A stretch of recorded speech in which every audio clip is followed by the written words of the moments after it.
आज आपण घेऊ बेसिक प्रोपोर्शनॅलिटी थेरम. हा खूप इम्पॉर्टंट थेरम आहे, व्यवस्थित लक्ष द्यायचं आहे. बेसिक प्रोपोर्शनॅलिटी थेरम याला शॉर्टमध्ये बीपीटी सुद्धा म्हणतात. बीपीटी थेरम किंवा बेसिक प्रोपोर्शनॅलिटी थेरम.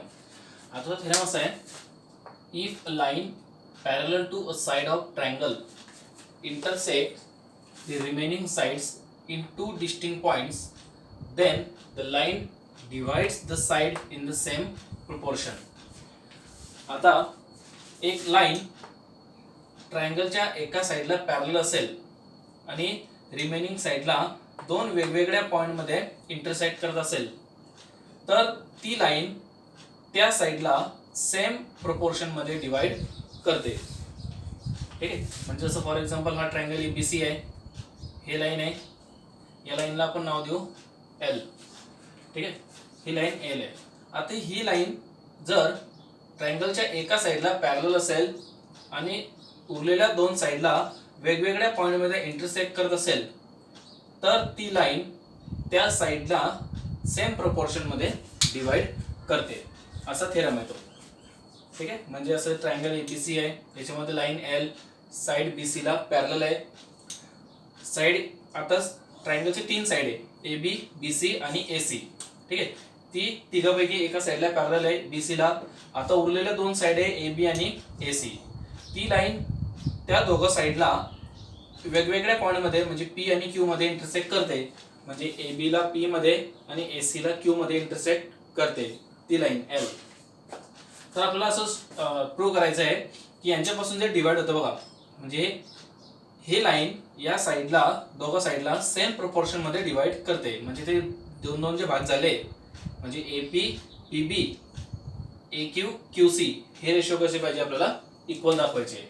म्हणजे A P upon P B पहिला रेशो आणि A Q upon Q C हा दुसरा रेशो, हे दोघं रेशो आपल्याला इक्वल दाखवायचे आहे. ठीक आहे. असा थेरम आहे बेसिक प्रोपोर्शनॅलिटी थेरम. गिवन मध्ये बघू, गिवन मध्ये काय, in triangle ABC line L parallel to line BC and line L intersect A B and A C in the point P and Q respectively.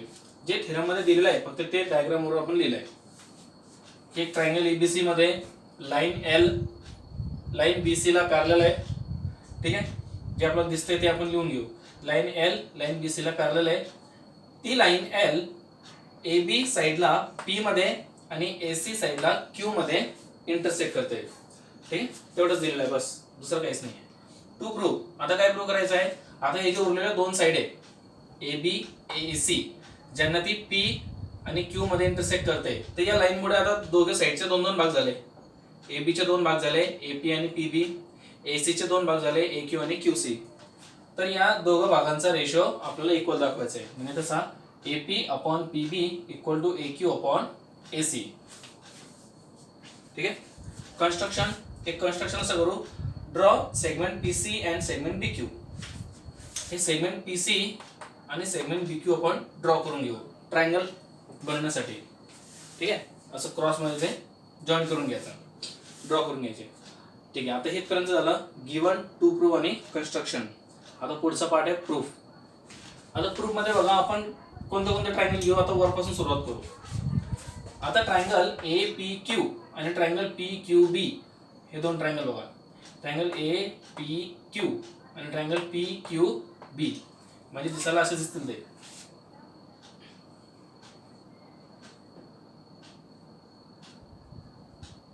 ठीक आहे. असे दोन triangle A P Q आणि P Q बी, हे नाव देतो मी.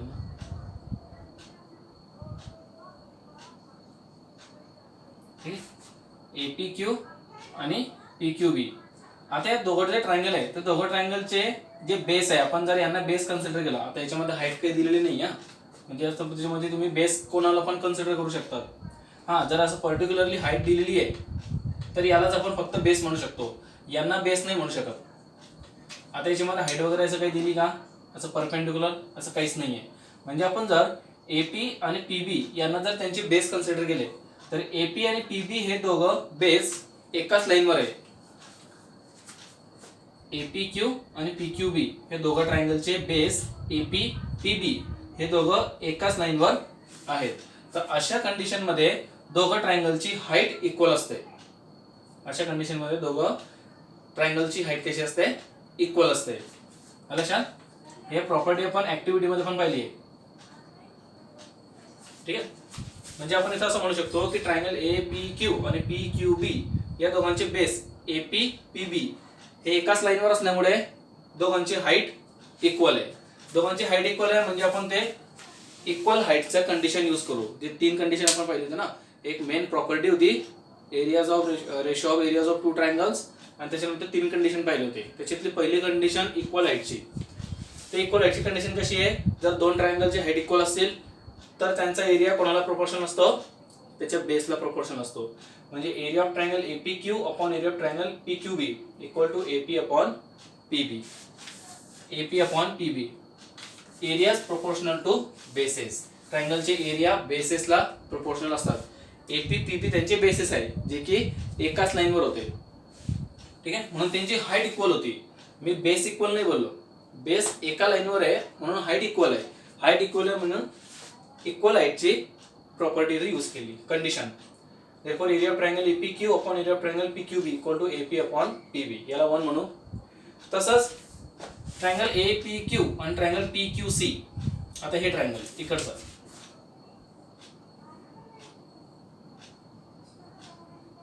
APQ आणि हा C. ठीक आहे, असं डायग्राम साइडला काढली मी.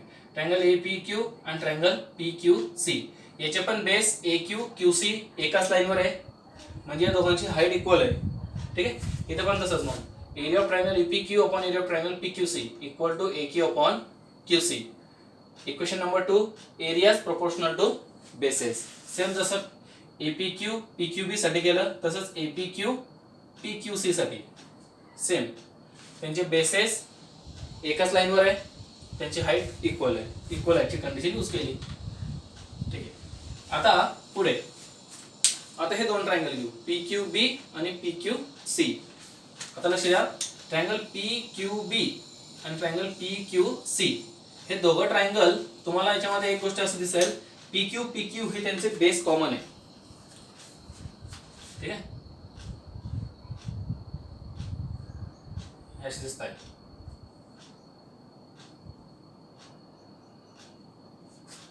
PQB आणि C. ठीक आहे, ट्रायंगल PQB अशा ट्रायंगल PQB आणि ट्रायंगल PQC हे दोघं ट्रायंगलचा एक बेस कॉमन आहे PQ. त्यानंतर line segment PQ parallel to BC. आता हे जे 2 ट्रायंगल आहे ते 2 ट्रायंगल कसे आहेत, 2 पॅरलल लाईनच्या मध्ये. 2 पॅरलल लाईनच्या मध्ये हे दोघं ट्रायंगल. ठीक आहे, आणि 2 पॅरलल लाईनच्या मध्ये म्हणजे त्यांची हाईट कशी असेल, ऑलवेज इक्वल असेल. Segment PQ is the common base of triangle PQB and triangle PQC, and segment PQ parallel to segment BC. Hence, triangle PQB and PQC have equal heights. आता याच्यामध्ये कसं असतं, आता एक ट्रायंगल PQB PQC दोघांचे base common आहे म्हणजे base equal आहे. ठीक आहे, त्यानंतर हे दोघं ट्रायंगल 2 पॅरलल लाईनच्या आत आहे म्हणजे 2 पॅरलल लाईनच्या मध्ये. ठीक आहे, त्यामुळे त्यांची हाईट पण इक्वल असेल. कारण की आपल्याला माहिती आहे 2 पॅरलल लाईन मधला परपेंडिक्युलर डिस्टन्स नेहमी कसा असतो, इक्वल असतो, सेम असतो. ठीक आहे, म्हणून त्यांची हाईट सुद्धा इक्वल. आता हे 2 ट्रायंगल असे आहे ज्यांचे बेस पण इक्वल आहे आणि हाईट पण इक्वल आहे. तर अशा कंडिशन मध्ये दोघं ट्रायंगलचे एरिया सुद्धा इक्वल असतात. म्हणजे जर 2 ट्रायंगलचे बेस आणि हाईट दोघं इक्वल आहे तर त्यांचे एरिया सुद्धा इक्वल असतात. therefore area of triangle PQB equal to area of triangle PQC equal to, म्हणजे इक्वेशन नंबर 3. म्हणजे एरिया ऑफ ट्रायंगल PQB आणि एरिया ऑफ ट्रायंगल PQC हे काय इक्वल आहे. आता 1, 2 आणि 3. 1 मध्ये काय दिसतंय, area of triangle APQ upon area of triangle PQB. Second मध्ये area of triangle APQ upon area of triangle PQC. आता याच्यामध्ये दोघांचे एरिया इक्वल आहे म्हणजे PQB PQC. आता APQ तो कॉमनच आहे. ठीक आहे, आपल्याला असं मिळत आहे की PQB आणि PQC हे दोघं म्हणजे या दोघं ट्रायंगलचा एरिया इक्वल आहे. त्यामुळे हे दोघं रेशो ऑलमोस्ट कसे असतील, सेम असतील. हे दोघं रेशो ट्रायंगलचे कसे असतील, इक्वल असतील. therefore area of triangle APQ upon area of triangle PQB equal to area of triangle एपीक्यू upon area of triangle PQC, कारण की त्यांचे डिनॉमिनेटर सेम आहे, दोघांचे डिनॉमिनेटर इक्वल आहे, तर तो पूर्ण रेशो सुद्धा इक्वल असेल. ठीक आहे, कारण की वरती तर एपीक्यू कॉमनच आहे. ठीक आहे, देअरफॉर हे दोघं रेषे इक्वल असतील. या दोघं रेषेची व्हॅल्यू टाकून द्या. Area of triangle एपीक्यू upon area of triangle P Q B याची व्हॅल्यू काय आहे, A P upon P B equal to area of triangle एपीक्यू upon area of triangle P Q C याची व्हॅल्यू काय आहे, एक्यू अपॉन क्यूसी. म्हणजे A P upon P B equal to A Q upon Q C हे आपल्याला मिळाले. A P upon P B equal to A Q upon Q C जो पाहिजे होता तो आपल्याला मिळाला. ठीक आहे, आता याचं कॉन्व्हर्स आहे, converse of basic proportionality theorem. म्हणजे हा जो बीपीटी आपण मागे पाहिला बेसिक प्रोपोर्शनॅलिटी थेरम त्याचा कॉन्व्हर्स. आता याच्या कॉन्व्हर्स मध्ये काय बघा, थेरम कसा आहे, if line divides any two sides of a triangle in the same ratio then the line is parallel to the third side. आता बीपीटी मध्ये काय होतं ते समजून घेऊ आधी. बीपीटी मध्ये असं दिलं होतं की एक ट्रायंगल आहे, एक लाईन ट्रायंगलच्या एका साइडला पॅरलल दिलेली आहे. फक्त प्रूव्ह करायचं होतं की ते उरलेल्या साइडला सेम प्रोपोर्शन मध्ये डिवाइड करायचे, याचं प्रूव्ह करायचं होतं. याच्यामध्ये उलट दिलंय, याच्यामध्ये असं म्हटलंय की ही लाईन फक्त लाईन म्हटलेली आहे, ही लाईन ट्रायंगलच्या एका साइडला जर पॅरलल असेल, सॉरी जर ट्रायंगलच्या दोन साइडला कोणत्याही दोन साइडला सेम प्रोपोर्शन मध्ये डिवाइड करत असेल, सेम रेशो मध्ये डिवाइड करत असेल, तर प्रूव्ह करा की ती लाईन तिसऱ्या साइडला पॅरलल असते. म्हणजे याच्यामध्ये बिलकुल त्याचा उलटा दिलेला आहे. बीपीटी मध्ये लाईन पॅरलल दिलेली होती, रेशो इक्वल दाखवायचे होते. ठीक आहे, याच्यामध्ये कॉन्व्हर्स मध्ये रेशो इक्वल दिलेले आहे, लाईन पॅरलल दाखवायची आहे. म्हणजे हा ऍक्च्युली हा थेरम म्हणजे विचारला जात नाही पेपरमध्ये, आतापर्यंत पडलेला नाही आहे हिस्ट्रीमध्ये. ठीक आहे, त्यासाठी याला जास्त सिरियस घ्यायची गरज नाही आहे. फक्त हे एक्झाम्पल्स मध्ये आपल्याला कदाचित कम पडू शकतो, म्हणून आपण हे घेतलंय. ठीक आहे, आता पुढचा पॉईंट घेऊ आपण.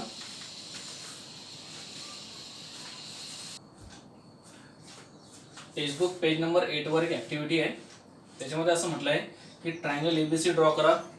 ठीक आहे, ड्रॉ ट्रायंगल एबीसी.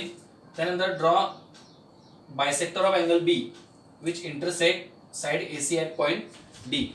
त्यानंतर असं म्हटलंय की ट्रायंगल एबीसी ड्रॉ केल्यानंतर अँगल बीचा एक बायसेक्टर काढा. तो बायसेक्टर त्याच्या ऑपोजिट साइडला म्हणजे एसी ला डी मध्ये इंटरसेक्ट करतो. ठीक आहे, म्हणजे जिथे इंटरसेक्ट होतं तिथे डी पॉइंट द्यायचा. आता आपल्याला काही सेगमेंट मोजायला सांगितलेले. आता ही मी टेक्स्टबुक वरून रीडिंग घेतोय हा, म्हणजे टेक्स्टबुक मध्ये जे ट्रायंगलचे साइड दिलेले आहे, म्हणजे ज्या लेंथची असतील ती लेंथ आपण इथं लिहू. ठीक आहे, टेक्स्टबुक मध्ये जे दिलेली ते. आता याच्यामध्ये सर्वात पहिले विचारले ए बी साइड. आता आपण ए बी साइड जर काउंट केली स्केलने, म्हणजे बुकवर स्केलने आपण जर काउंट केली तर ते आपल्याला मिळते 4.2 सेंटीमीटरची. ए बी साइड आपल्याला किती मिळते, 4.2. मी परत सांगतोय, हे टेक्स्टबुक वरची रीडिंग आहे, म्हणजे टेक्स्टबुक वर जी डायग्राम दिलेली आहे त्याची रीडिंग मी इथे घेतलेली आहे. फक्त तुम्हाला एक्सप्लेन करण्यासाठी ही डायग्राम इथे काढलेली आहे. ठीक आहे, ए बी आपल्याला मिळाली 4.2 ची. त्यानंतर म्हटलं बीसी. बीसी सेगमेंट आपण जर काउंट केली स्केलने तर ती मिळते आपल्याला 7.2. कोणाला 7.1 मिळेल, कोणाला 7.2 मिळेल. ठीक आहे, तर असं मायनर फरक होऊ शकतो. त्यानंतर विचारलंय एडी. एडी काउंट करा. एडी म्हणजे ही सेगमेंट. ठीक आहे, एडी सेगमेंट ती मिळते आपल्याला ऑलमोस्ट 2.1 सेंटीमीटर. हे सर्व ऑलमोस्ट म्हणतोय मी, ऑलमोस्ट म्हणजे याचं एकदम ॲक्युरेट मिळतील असं नाही आहे, ऑलमोस्ट म्हणजे जवळजवळ तशीच मिळतील व्हॅल्यू 2.1. आणि जर डीसी काउंट करायला सांगितली डीसी, तर डीसी आपल्याला मिळते ऑलमोस्ट 3.6. ठीक आहे, आता असं म्हटलंय find ratio A B upon B C and A D upon D C. Find ratios A B upon D C and A D upon D C. ठीक आहे, सर्वात पहिले A B upon B C हा ratio लिहू. A B upon B C. आता A B ची length किती आहे, 4.2 अपॉन बी सी ची लेंथ आहे 7.2. ठीक आहे, आता याला आपण पहिले फ्रॅक्शन काढून टाकू, म्हणजे 10 ने मल्टिप्लाय करून टाकू. तर याचं होऊन जाईल 42 ठीक आहे. दोघांना आता जाऊ द्या, दोघांना 6 ने डिवाइड करा, दोघांना 6 ने डिवाइड करायचं. मग 6 ने डिवाइड केला तर इथं 0.7 आणि इथं 1.2. 6 7 जा 42 आणि 12 6 जा 72. 6 ने डिवाइड केलं म्हणजे रेशो कसा आला 0.7 अपॉन 1.2 AB अपॉन BC चा. आता AD अपॉन DC हा रेशो घेऊ. AD किती आहे 2.1 अपॉन DC किती आहे 3.6 इक्वल टू, जसं याला 4.2 ला 42 मानलं, 7.2 ला 72 मानलं, 6 ने डिवाइड केले 0.7 1.2 असा आन्सर आला. याला पण 21 36 मानलं आणि जर 3 ने डिवाइड केलं, आता 6 ने भाग जाणार नाही, 6 ने इथं भाग जाईल पण इथं भाग जाणार नाही, म्हणजे कॉमन नंबरने आपण रेशो सिम्प्लिफाय करतो. ठीक आहे. इथं याला जर सिम्प्लिफाय केला म्हणजे 3 ने डिवाइड केलं तर इथं 0.7 आणि इथं खाली 1.2, म्हणजे दोघं रेशो आपल्याला ऑलमोस्ट कसे मिळत आहेत इक्वल मिळत आहेत. therefore आपण असं म्हणू शकतो therefore AB upon BC equal to AD upon DC. ठीक आहे. म्हणजे दोघं रेशो ऑलमोस्ट आपल्याला काय मिळाले इक्वल मिळाले, हे रीडिंग वरून आहे. ठीक आहे. म्हणजे याच्यावरून एक प्रॉपर्टी मिळते. आता बघा हे साइड, चार जे साइड आपल्याला दिसत आहे AB BC AD DC, हे कोण कोण आहे. AB ट्रायंगलची एक साइड आहे, BC त्याच ट्रायंगलची दुसरी साइड आहे. ठीक आहे. ट्रायंगलची 3 साइड असतात ना, मग AB BC हे 2 साइड आहे.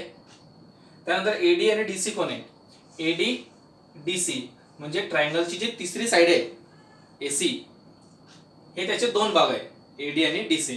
आणि हे 2 भाग कोणामुळे तयार झाले, अँगल बायसेक्टर मुळे.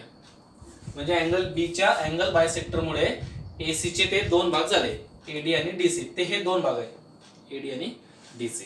ठीक आहे. म्हणजे यांचा रेशो कसा आपल्याला इक्वल मिळतोय, म्हणजे ट्रायंगलचे उरलेल्या 2 साइडचा रेशो आणि ज्या अँगलचा आपण बायसेक्टर काढलेला आहे त्याच्या ऑपोजिट साइडचे 2 भाग AD आणि DC, या दोघांचा रेशो आपल्याला इक्वल मिळत आहे.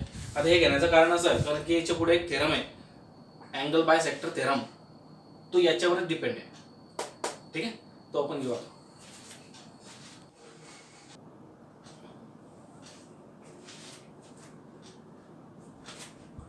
आता प्रॉपर्टी बघा, पुढची प्रॉपर्टी आहे property of an angle bisector of a triangle. एका ट्रायंगलच्या अँगल बायसेक्टरची प्रॉपर्टी. अँगल बायसेक्टर आपल्याला माहिती आहे एका अँगलला 2 इक्वल पार्ट मध्ये डिवाइड करणारे रे किंवा सेगमेंट. ठीक आहे. थेरम बघा त्याचं कसं आहे, the bisector of an angle of a triangle divides the side opposite to the angle in the ratio of the remaining side. म्हणजे एका ट्रायंगलचा अँगल बायसेक्टर, म्हणजे एका ट्रायंगलच्या अँगलचा बायसेक्टर, ठीक आहे, त्या अँगलच्या ऑपोजिट साइडला उरलेल्या 2 साइडच्या रेशो मध्ये डिवाइड करतो. म्हणजे कसं, फॉर एक्झाम्पल, ठीक आहे, कसं पण हे मागचे एक्झाम्पल घेतलं होतं हे असं. ठीक आहे. म्हणजे असा एक ट्रायंगल आहे ABC आणि हा अँगल बायसेक्टर आहे इथं D म्हणा, म्हणजे BD हा अँगल बायसेक्टर आहे. तो कोणाचा अँगल बायसेक्टर आहे, B चा. एक ट्रायंगल ABC चा अँगल B चा बायसेक्टर BD हा त्या अँगलच्या ऑपोजिट साइडला ट्रायंगलच्या उरलेल्या 2 साइडच्या रेशो मध्ये डिवाइड करतो. म्हणजे म्हणण्याचा अर्थ असा आहे की एक ट्रायंगल आहे ABC, त्याचा अँगल आहे B, या अँगल B चा बायसेक्टर काढला BD, तो BD त्या अँगलच्या ऑपोजिट साइडला डिवाइड करतोय, म्हणजे त्याचे 2 भाग करतोय. ते 2 भाग कोणते आहे, AD आणि DC. तर AD आणि DC यांचा रेशो ट्रायंगलच्या उरलेल्या 2 साइडच्या रेशो इतका असतो. म्हणजे आपल्याला असं प्रूव्ह करायचं आहे AD upon DC equal to AB upon BC. म्हणजे अँगलच्या ऑपोजिट साइडचा 2 भाग AD DC हे ट्रायंगलच्या उरलेल्या 2 साइडला म्हणजे त्याच्या रेशोला इक्वल असतात. असं प्रूव्ह करायचं आपल्याला. ठीक आहे. The bisector of an angle of a triangle divides the side opposite to the angle in the ratio of the remaining side. म्हणजे ट्रायंगलच्या एका अँगलचा बायसेक्टर त्या अँगलच्या ऑपोजिट साइडला ट्रायंगलच्या उरलेल्या दोन साइडच्या रेशोमध्ये डिवाइड करतो. ठीक आहे. आता एक ट्रायंगल काढलाय बघा, ट्रायंगल ए बी सी. त्याच्यामध्ये अँगल सी चा बायसेक्टर काढलेला आहे. ठीक आहे. तो रे आहे CE. Triangle A B C असा ट्रायंगल आहे. ठीक आहे. त्याच्यामध्ये अँगल सी चा बायसेक्टर काढलेला आहे सीई. आलं लक्षात. Given in triangle ABC bisector of angle C intersect segment AB in the point E. फक्त आपल्याला एवढं दिसतंय की ट्रायंगल ABC मध्ये अँगल C चा बायसेक्टर सेगमेंट AB ला E मध्ये इंटरसेक्ट करतो. म्हणजे रे CE हा अँगल बायसेक्टर आहे अँगल C चा, जो साइड AB ला E मध्ये इंटरसेक्ट करतोय. ठीक आहे. एवढा गिवनचा पार्ट आहे. टू प्रूव्ह, काय प्रूव्ह करायचं आहे?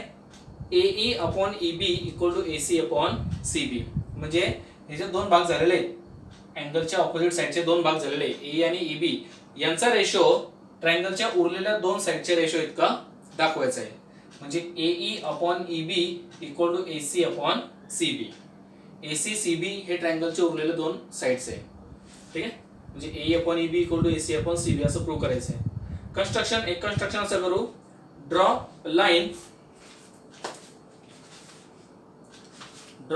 line parallel to ray CE passing through the point B.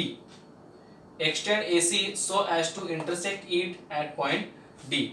आता रे CE आहे ना, रे CE जो की बायसेक्टर आहे, त्यालाच पॅरलल असणारी आणि B मधून जाणारी एक लाईन ड्रॉ करू. ठीक आहे. एक लाईन इथं ड्रॉ केली. कोणाला? CE ला पॅरलल असणारी आणि B मधून जाणारी अशी लाईन ड्रॉ केली अशी. ठीक आहे. Then extend AC so as to intersect it at point D. आणि साइड AC अशा प्रकारे वाढवायची की जी लाईन आपण नवीन काढलेली आहे त्याला ती इंटरसेक्ट व्हायला पाहिजे. म्हणजे जोपर्यंत या लाईनला इंटरसेक्ट होत नाही तोपर्यंत AC वाढवायचा. ठीक आहे. AC वाढवला म्हणजे हे दोघं आता एकमेकांना इंटरसेक्ट झाले. ठीक आहे. म्हणजे आता ते इंटरसेक्ट झाले म्हणजे पॉइंट D तिथं द्यायचा. असं कंस्ट्रक्शन आपण केलेलं आहे. एवढंच फक्त. काय केलंय? ही पॅरलल लाईन काढली C ला B मधून आणि दुसरा AC एक्सटेंड केला म्हणजे दोघं हे आणि हे दोघं वरती जाऊन D मध्ये इंटरसेक्ट होतील. एवढं कंस्ट्रक्शन आपण केलंय. ठीक आहे. आता प्रूफ बघा. Ray CE parallel to ray BD. Ray CE आणि रे BD हे दोघं एकमेकांना पॅरलल आहे.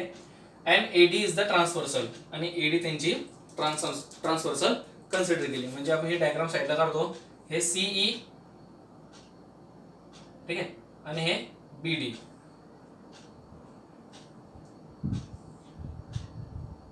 आणि AD त्यांची ट्रान्सव्हर्सल. हे बघा, हे D पॉइंट, ठीक आहे, हे B पॉइंट आहे, E पॉइंट आहे, C आणि हा A पॉइंट आहे. ठीक आहे. अशा प्रकारे डायग्राम साइडला काढली. CE BD पॅरलल आहे. ठीक आहे. आणि AD त्यांची ट्रान्सव्हर्सल. मग इथे जे अँगल तयार होतील ते अँगल कोणत्या टाइपचे अँगल तयार होतील? म्हणजे कोणते कोणते अँगल येते? अँगल ACE आणि अँगल CDB. कोणते कोणते? अँगल ACE आणि अँगल CDB हे अँगल तयार होतील corresponding angles. Therefore angle ACE equal to angle CDB corresponding angles. त्याला इक्वेशन म्हणून म्हटलं. पुढे now taking BC as transversal. आता BC त्यांची ट्रान्सव्हर्सल घ्यायची. म्हणजे हे रे CE आणि हे BD. ठीक आहे. आता ट्रान्सव्हर्सल कोण आहे त्यांची? BC. B D हे C आणि हे E. ठीक आहे. CE parallel to BD. Now BC is their transversal. आता BC ट्रान्सव्हर्सल घेतली. पहिले AD ट्रान्सव्हर्सल घेतली होती. त्याच्यावरून काय मिळालं? अँगल ACE आणि angle CDB corresponding angle equal मिळाले. त्याला म्हटलं 1. ठीक आहे. आता BC आपण ट्रान्सव्हर्सल घेऊ. आता BC ट्रान्सव्हर्सल घेऊ म्हणजे अजून तिथे दोन अँगल तयार होतात. बघा, angle CEB sorry angle ECB आणि अँगल CBD हे दोन अँगल ECB आणि अँगल CBD कोणता अँगल आहे? हे अँगल आहे alternate angles. therefore angle ECB equal to angle CBD. Equation 2 alternate angles झाले अँगल. बट दिलेला काय आहे की हा जो रे CE आहे तो रे CE कोणाचा बायसेक्टर आहे? अँगल C चा बायसेक्टर आहे. रे CE कोणाचा बायसेक्टर आहे? अँगल C चा. म्हणजे अँगल C चे दोन भाग आहे. पहिला भाग ACE, दुसरा ECB जे की इक्वल असतील. मी अगोदर सांगितलं अँगल बायसेक्टर म्हणजे काय? जो अँगलला इक्वल पार्ट मध्ये डिवाइड करतो तो. मग अँगल C चे दोन इक्वल भाग झाले, अँगल ACE आणि दुसरा angle ECB. But angle ACE equal to angle ECB given. आता इक्वेशन 3. आता लक्ष द्या 1 2 3 मध्ये काय काय. आता अँगल ACE आणि अँगल CDB इक्वल आहे, angle ECB angle CBD equal आहे. पण आपल्याला असं मिळतंय की अँगल ACE आणि अँगल ECB सुद्धा इक्वल आहेत. या तिघांवरून आपल्याला असं मिळेल की अँगल CDB आणि अँगल CBD सुद्धा इक्वल असतील. ACE CDB ला इक्वल आहे, ECB CBD ला इक्वल आहे. ACE ECB हे आपापसात सुद्धा एकमेकांशी इक्वल आहे. म्हणजे ऑब्विसली हे दोघं अँगल सुद्धा इक्वल असतील. therefore angle CBD equal to angle CDB. Angle CBD आणि अँगल CDB हे दोघी कसे असतील? इक्वल असतील. From 1 2 and 3. ठीक आहे. म्हणजे आपण जर फक्त एवढा ट्रायंगल कन्सिडर केला, हा कोणता CBD हा ट्रायंगल जर आपण कन्सिडर केला, त्याच्यामध्ये आपल्याला हे दोन अँगल इक्वल मिळाले, अँगल CBD आणि अँगल CDB. ठीक आहे. आता दोन अँगल इक्वल आहे म्हणजे त्याचे ऑपोजिट साइड सुद्धा इक्वल असतील. हे अँगल CBD ची ऑपोजिट साइड CD आणि अँगल CDB ची ऑपोजिट साइड CB हे दोघं कसे असतील? कॉन्ग्रुएंट असतील. इन ट्रायंगल CBD, या ट्रायंगल CBD मध्ये angle CBD angle CDB equal आहे म्हणजे त्यांचे ऑपोजिट साइड सुद्धा इक्वल असतील. म्हणजे CB equal to CD. therefore CB equal to CD. Equation 4 म्हणू. आता मोठा ट्रायंगल घेऊ. मोठा कोणता? हा ABD हा पूर्ण ट्रायंगल होता. त्या ट्रायंगल मध्ये आपल्याला असं मिळत आहे segment CE parallel to segment BD.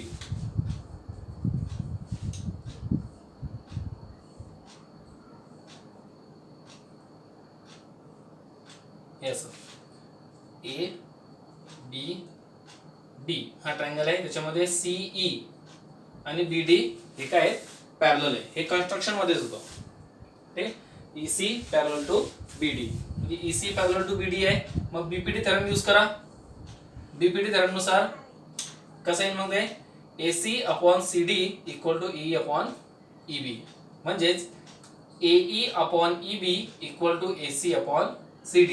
आता CE BD ला पॅरलल आहे ना, म्हणजे एक लाईन एका साइडला पॅरलल आहे आणि दुसऱ्या साइडला उरलेल्या दोन साइडला ती डिवाइड करते, म्हणजे सेम रेशो मध्ये डिवाइड करेल. ते रेशो कोणते असतील मग? AE upon EB equal to AC upon CD. AE upon EB equal to AC upon CD. पण आपल्याला प्रूव्ह काय करायचं आहे? AE upon EB equal to AC upon CB. मग हा जो CD दिसतोय ते CD ला रिप्लेस करून टाका CB सोबत, कारण की CD आणि CB इक्वल आहे. मग आपण इथं CD च्या ठिकाणी रिप्लेस करू CB. ठीक आहे. therefore आपल्याला मिळतं AE upon EB equal to AC upon CB from 4. अशा प्रकारे हा थेरम प्रूव्ह झाला. ठीक आहे. हा थेरम आहे अँगल बायसेक्टर थेरम. लक्षात